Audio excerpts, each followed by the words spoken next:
What is going on, guys? In today's video I will show you the best unlimited DPS lightning sorceress build in Path of Exile 2. So in this guide I will give you a quick overview of the setup. Then I will explain what skill gems and upgrades should you focus on. Then as well we'll see what is the best gear and how to get it for both the mid game and end game. And then finally we will go over the passive tree, attributes, your skill rotations, and even what Atlas passive should you use, so we would be able to get the highest damage possible and much more. If you are looking for this build on the website, then click my link in this video description or the pinned comment. This setup's main playstyle is built around using the Tree Dragon Mask, which will allow our Lightning Warp to build up freeze in order to proc the cast on freeze with the Lightning Conduit, which will do massive amounts of AoE damage due to the natural shocked ground which is provided by our Lightning Warp, Eldritch Battery, and many more to increase our damage and convert all of our shields to mana. Our build will be very mana hungry, but because of our setup we are going to be easily fixing this problem and increasing our AoE damage at the same time. So let me show you the build, and for the main class I have chosen to go with the Sorceress, and our Ascendancy is the Stormweaver. Then for the first skill we have the Lightning Warp with the support gems called the Overcharge, Lightning Exposure, Glaciation, Magnified Effect, and Inspiration. Then second we got the Archmage with the Lightning Exposure. Then next we get the Ball Lightning with the Arcane Tempo, Unleash, Scatter Shot, and Acceleration. Next we have the Lightning Conduit with the Elemental Focus, Ambush, Super Critical, and Inevitable Critical. Next up we have the Conductivity with the Heightened Curse and the Persistence. Next we get the Mana Tempest with the Murderous Intent and Premeditation. Next we got Sigil of Power with no support gems. And finally for the last one we are using the Cast on Freeze with the Lightning Conduit, Impetus, Energy Retention, and Shock Siphon. Most of the setup is structured around using the Lightning Warp and the Lightning Conduit to delete enemies in seconds, so we use gems and skills that will support and increase their duration and damage, while the rest are powerful buffs and utility skills that usually get activated in the background. Next we also have a leveling build in case if you are starting your journey from level 0 and you want to use it up until about level 25, where you should start getting our most important skills. So first off we have the Spark with the support gem called the Arcane Tempo and the Pierce. Then next we have Flame Wall with the Fortress. Next we have the Frost Bomb with the Fast Forward. And finally we are using the Orb of Storms with the Persistence. This is your basic setup up until you get our build's two most important skills. And in the early stages of progression we are using the Spark and the Flame Wall as our main ability combo, as they're very powerful, especially at the beginning. Next up we have our passive tree, and if you are interested in a full in-depth guide on how it works, then check out my beginner guide. So let's take a look at our setup, and we want to start at this energy shield node, and then go like this while grabbing all of these. So pure energy, rapid recharge, mana blessing, and the dampening shield. Then next we wanna go to right and get both of these, as well as getting the alternating current. Then from here we now wanna circle back a little and keep going up until this point, and then now turn to left. Then next we keep going until we get to the keystone called the Mind Over Matter, and then also get most of these nodes called the Touch Arcane, All Natural, and Desensitization.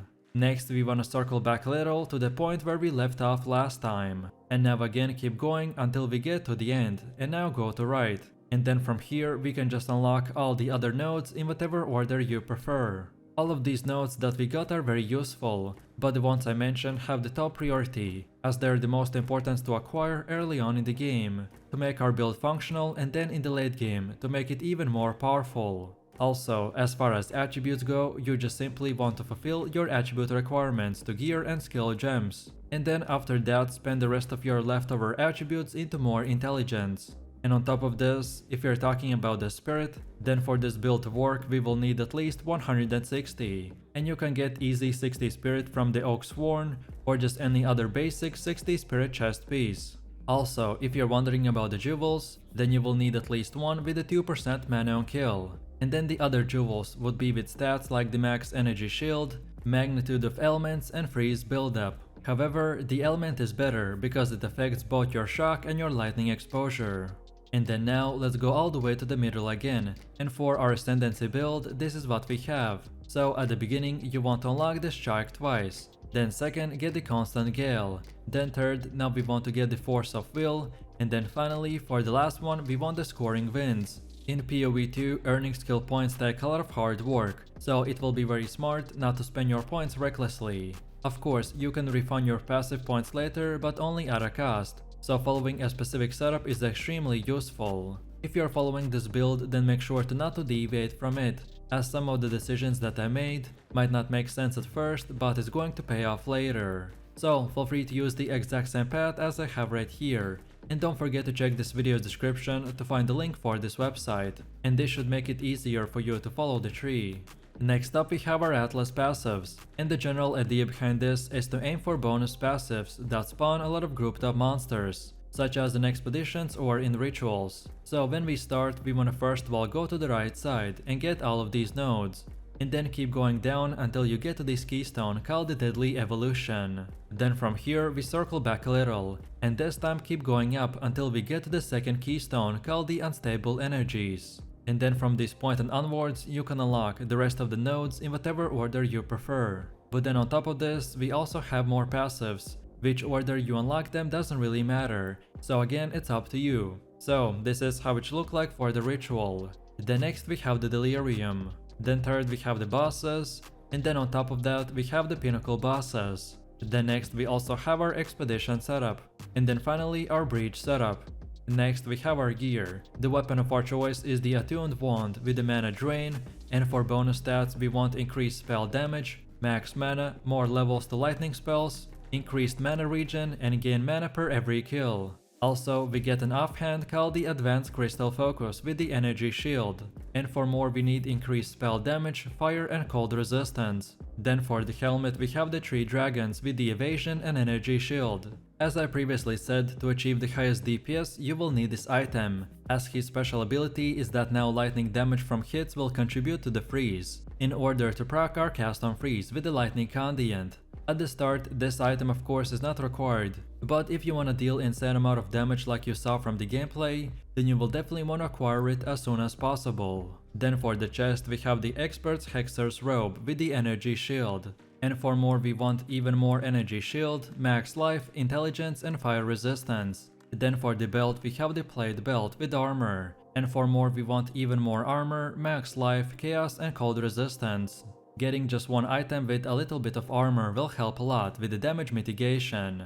My damage taken from physical attacks went from 0 to 10% when I just equipped a 400 armor belt, so I definitely recommend it. Then for the gloves we got the Advanced Interested Gloves with the Energy Shield, and for more we want even more Energy Shield, max mana, fire and lightning resistance. Then for boots we're using the Expert Feathered Sandals with the Energy Shield, and for more we got increased movement speed, max mana, intelligence, fire and lightning resistance. Then for our first ring we got the Sapphire Ring with the cold resistance, and for more we need max mana, increased cast speed, intelligence and more percentage to all elemental resistances. While then on the second one we have the Prismatic Ring with the percentage to all elemental resistances, and for more we want max mana and life, increased cast speed, intelligence and even more percentage to all elemental resistances. And then finally for the amulet we got the Everlasting Gaze. This build is built around the mana as it scales the strongest for our DPS due to the Archmage.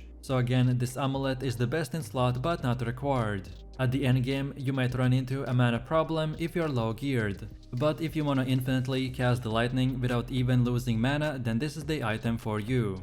No matter what gear you choose, just at least try to get 75% resistance cap on all 4 elements. This is a starter setup, which should be more of an example of what stats and prefixes to look for. Then next we have runes. During early item progression, most gear is socked with resistant runes. However, once your elemental resistances have been capped, you then want to opt in to increase your maximum life with body runes or consider socketing a soul core. So on our weapon, gear and everything else we only want to use one rune, which is the Iron Rune. And as far as getting this gear goes, by far the best way to get better gear in the campaign is to check the vendor in the town each time you level up, as vendors can change their offerings based on your level, so this is the best way to find upgrades. And then after level 65, you just wanna keep continuing repeating your maps until tier 16. And again, for more in-depth tutorial, check out my gearing guide video.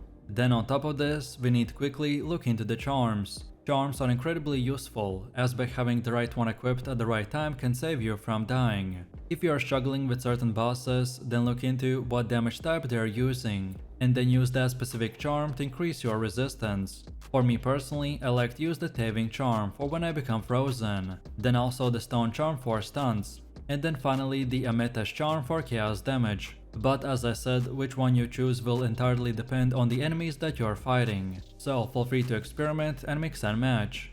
And now finally, let's quickly take a look at how this build will work, and I will give you 2 rotations. So first of all, for mapping and weak enemies, we want to build our Lightning Warp to build Freeze. So then we could proc our cast on Freeze with the Lightning Condiant.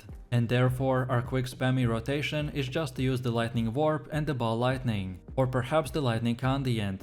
And because of the cast on Freeze buildup, we are going to be using just 1 or 2 skills, but at the same time activating even more in the background. And that is how we get so many projectiles at the same time. And then second, we get our boss rotation, which a lot of times can even do a one-shot. So this time we want to start our rotation by activating the Power Sigil, and then the Mana Tempest. And only then you want to use the Lightning Warp, and then from here again you can begin spamming with the Lightning Condiant and the Conductivity Curse. We wanted to place down our preparation skills and the Lightning Warp to have our Shock Ground activated, as the damage from the Lightning Condiant is very dependent on the amount of shock from our shocked ground. So let me know what you think about this build in the comments below. If you enjoyed this, then you definitely don't want to miss my top 3 best builds video, where I showed even more powerful builds. So click the screen now and I'll see you in the next one.